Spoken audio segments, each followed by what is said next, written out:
انہوں نے اپنے حصار میں لے کر رکھا ہوا تھا، تمام محکموں پہ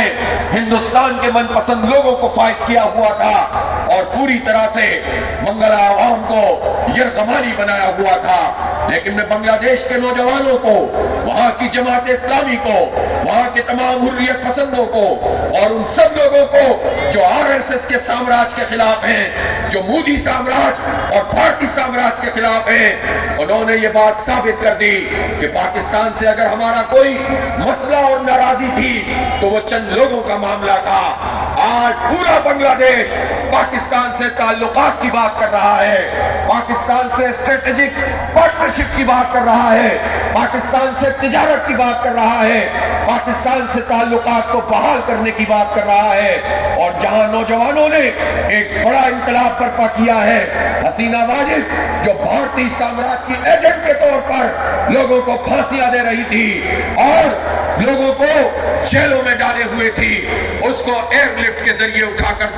پھینکنا پڑا ہے، بھگانا پڑا ہے، ورنہ پتہ نہیں اس کا کیا حشر ہوتا۔ گویا اس وقت بنگلہ دیش بھارت کی قید سے آزاد ہو چکا ہے، بھارت وہاں پر تنہا ہو چکا ہے۔ خود بھارت میں کتنی آزادی کی تحریکیں موجود ہیں، ناگالینڈ اس کے قبضے میں نہیں آتا ہے، آسام اس کے قبضے میں نہیں آتا ہے، ہماچل پردیش میں یہ سب صورتحال موجود ہوتی ہے۔ اور اسی طرح سے سکھ الگ پوری اپنے خالستان کی تحریک لے کر چل رہے ہیں۔ بھارت اپنے اس ایجنڈے کو کہ جس میں وہ اکھنڈ بھارت کا خواب دیکھتا ہے، وہ کسی کو نہیں چھوڑتے ہیں، دلتوں کے ساتھ بھی زیادتی کر رہے ہیں، مسیحیوں کے ساتھ بھی زیادتی کر رہے ہیں، سکھوں کے ساتھ بھی زیادتی کر رہے ہیں، اور اسی طرح مسلمانوں کو بھی وہ اپنے نشانے پر رکھے ہوئے ہیں۔ لیکن پوری دنیا میں ہزیمت بھارت کو اٹھانی پڑ رہی ہے۔ یہاں کینیڈا میں انہوں نے ایک سکھ رہنما کو گھس کر قتل کیا تو کینیڈا کی حکومت نے اس کا نوٹس کیا۔ امریکہ جو ان کا ساتھ ہے اور امریکہ جو بھارت کو خطے کا چوکیدار بنانا چاہتا ہے، لیکن جب بھارت نے امریکہ میں بھی جا کر کارروائی کی تو انہوں نے بھی اس کا نوٹس لیا۔ تو گویا اب بھارت چائنا ہو یا امریکہ، کینیڈا ہو، سب جگہ پر اس کا چہرہ ایکسپوز ہو گیا ہے۔ لیکن جانے نہ جانے، گل ہی نہ جانے، باغ تو سارا جانے ہے۔ پاکستان کے حکمرانوں اس ساری سچویشن میں پاکستان کے لیے راستہ یہی ہے کہ وہ بھارت کی انفلٹریشن کو روکے، بھارت کی ان سازشوں کا قلقبہ کرے اور پوری دنیا کے سامنے اس کا یہ مکروہ چہرہ مزید بے نقاب کرے، اس کو ایکسپوز کرے، اس کو آئسولیٹ کرے، اور یہ جو مصنوعی تصور بنا ہوا ہے بھارت کا، اس تصور کو پوری دنیا کے سامنے پیش کر کے ریزہ ریزہ کیا جا سکتا ہے۔ ہمیں بھارتی عوام سے کوئی پرابلم نہیں ہے، لیکن ہم یہ سمجھنا چاہتے ہیں کہ جو سامراجی ایجنڈا ہے، جو اکھنڈ بھارت کا خواب ہے، یہ کبھی شرمندہ تعبیر نہیں ہوگا۔ اس لیے ہم اپنی حکومت سے بھی کہتے ہیں، اپنی آرم فورسز سے بھی کہتے ہیں کہ آپ کی پرائم ریسپانسبلٹی پاکستان کے تحفظ بھی ہے، اور پاکستان کے تحفظ کا مطلب کشمیریوں کا تحفظ بھی ہے۔ اگر کشمیریوں پر بھارتی فوج موجود ہے تو پاکستانی فوج کی ذمہ داری بھی یہ ہے کہ وہ بھی پیش قدمی کرے۔ جب 2019 میں جب بھارت نے آرٹیکل 370 ختم کیا تھا، 35A ختم کیا تھا، اس وقت یہ بنتا تھا کہ پاکستان کی فوجیں لائن آف کنٹرول کی طرف پروسیڈ کرنا شروع کرتی۔ ہم یہ کام اگر کرتے تو پوری دنیا آ کر اس مسئلے کو ایڈریس کرتی، پوری دنیا میں بحران پیدا ہو جاتا۔ دو نیوکلیئر طاقتوں کی فوجیں جب آمنے سامنے ہوتی ہیں تو پوری دنیا سکون سے نہیں رہتی، یہ مسئلہ ایڈریس ہوتا، کشمیریوں کا مقدمہ آگے بڑھتا۔ لیکن ہمیں تو پتا چلا کہ جنرل باجوہ بھارتیوں کے ساتھ سودے بازی کر رہا تھا۔ اگر ایسی کوئی بات نہیں ہوئی ہے تو ہمیں ISPR کی طرف سے 5 فروری کے اس موقع پر وضاحتی بیان نشر کرنا چاہیے، پوری قوم کو یہ میسج دینا چاہیے کہ حکومت اور فوج کی سطح پر ہم بھارت کے خلاف ہیں،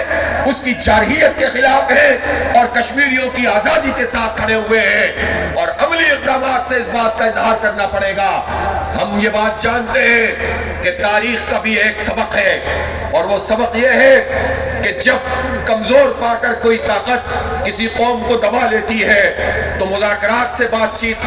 مسئلہ حل نہیں ہوتا ہے، جب اس طرح سے کوئی جار قوت اپنی فوجیں اتار دیتی ہے تو ان سے گفتگو اور قراردادیں یہ مسئلہ حل نہیں کرتی، اس لیے کہ دنیا بھر میں جو ایسی ریاستیں اور طاقتیں ہیں جو ایک سامراجی قبضہ چاہتی ہیں، ان کا ایک ٹرائیکا ہے۔ وہ ٹرائیکا اس وقت بھارت، امریکہ اور اسرائیل کی صورت میں موجود ہے۔ امریکہ اپنے تضادات کا شکار ہو چکا ہے۔ امریکہ میں اس وقت ٹرمپ کے آنے کے بعد خود پوری سوسائٹی ایک بھوچال کا شکار ہو چکی ہے۔ امریکہ میں فلسطین کے مسئلے پر ایک بڑا ڈیوائیڈ سامنے آ گیا ہے اور اس کے نتیجے میں خود ایک بہت بڑی اوپننگ بنی ہے، لیکن یہ قوتیں کبھی مذاکرات کے ذریعے سے مسئلہ نہیں حل کرنا چاہتی، اور اس کے لیے پھر کیا کرنا پڑتا ہے؟ اس کے لیے مزاحمت کرنی پڑتی ہے، مزاحمت کاروں کی حمایت کرنی پڑتی ہے، ان کا مقدمہ پوری دنیا میں پیش کرنا پڑتا ہے، پوری دنیا کے بعض امیر لوگوں کو ان کی پشت پر لانا پڑتا ہے، اور خود بھی مزاحمت کے لیے آگے بڑھنا پڑتا ہے۔ اس لیے کہ اگر وہ ہماری شہرت ہے اور قانونی اعتبار سے بھی جب اس خطے میں بھارت نے 10 لاکھ سے زائد فوج اتاری ہوئی ہے اور 30,000 مزید بھیجنا چاہتے ہیں، وہاں ان کی زمینوں پر قبضے ہو رہے ہیں، وہاں ان کی آبادی کو، اس کے تناسب کو، مسلمانوں کے تناسب کو بدلنے کی کوشش کی جا رہی ہے، اور پوری طرح سے بھارت وہاں انوالو ہے، تو پھر پاکستان کیا صرف تماشا دیکھنے کے لیے ہے؟ پاکستان کا نیوکلیئر پروگرام اور پاکستان کی میزائل ٹیکنالوجی اور پاکستان کی اتنی بڑی فوج صرف بیان دینے کے لیے ہے یا اپنے انٹرنل معاملات کو ایڈریس کرنے کے لیے ہے؟ پاکستانی فوج کا کوئی جواز ہی نہیں ہے جب تک کہ وہ بھارت کے مقابلے میں آگے بڑھ کر کھڑی نہ ہو اور اس کی آنکھوں میں آنکھیں ڈال کر بات نہ کرے۔ پھر یہ سوال تو ضرور پیدا ہوگا کہ اتنی بڑی فوج کا پھر ہم کیا کریں گے؟ اس لیے آرم فورسز کی بھی یہ ذمہ داری ہے اور حکومت کی بھی یہ ذمہ داری ہے کہ ایک اتفاقی رائے پیدا کرے، اپنے مشرقی بارڈر کی طرف پیش قدمی کرے، کشمیریوں کو حوصلے کا پیغام دے، ان کو ایک زبردست قسم کا میسج دیں اور پوری قوم کو اس کی پشت پر کھڑا کریں۔ ہم پرامن لوگ ہیں، ہم اس طرح کی جنگ نہیں چاہتے کہ جس میں تباہ کاری ہوتی ہے، لیکن جب کوئی ہماری شہرت پر پیر رکھ کر کھڑا ہوگا تو پھر ہم تماشا بھی نہیں دیکھ سکتے۔ میں حکمرانوں سے کہنا چاہتا ہوں کہ افغانستان کے مسئلے کو کول ڈاؤن کیا جائے، وہ سیٹل کیا جائے، افغانستان سے بامعنی مذاکرات کیے جائیں، یہ پوری ہماری پختون اور بلوچ بیلٹ، اس میں وہ اقدامات کیے جائیں جس سے پوری قومی یکجہتی کا تاثر بنے۔ بلوچ اگر ناراض ہیں تو ان سے بیٹھ کر بات کریں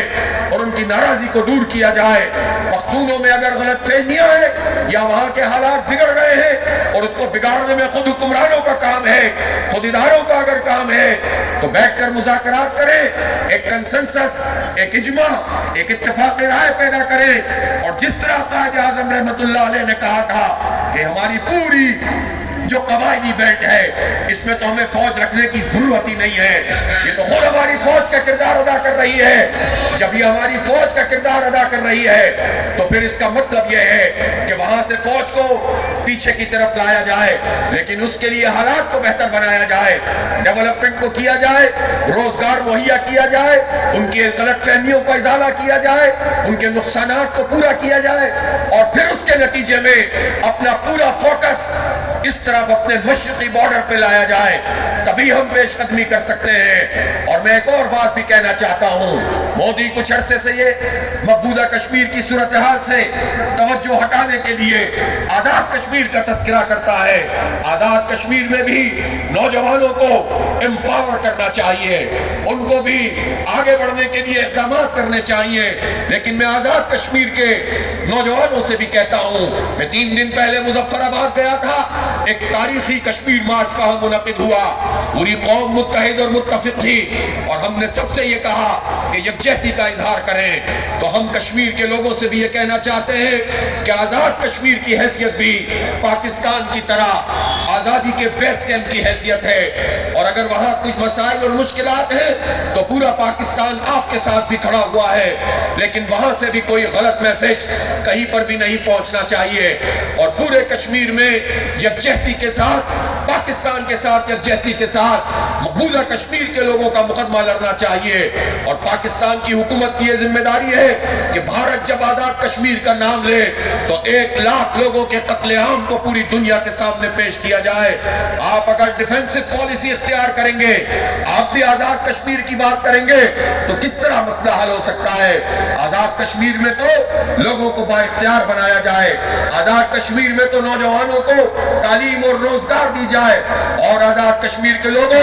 ہم تم سے یہ کہنا چاہتے ہیں کہ پورا پاکستان تمہارے لیے کھلا ہوا ہے، لاہور بھی تمہارا ہے، پنڈی بھی تمہارا ہے، اور اسی طرح کراچی بھی تمہارا ہے، پورا پاکستان تمہارا ہے۔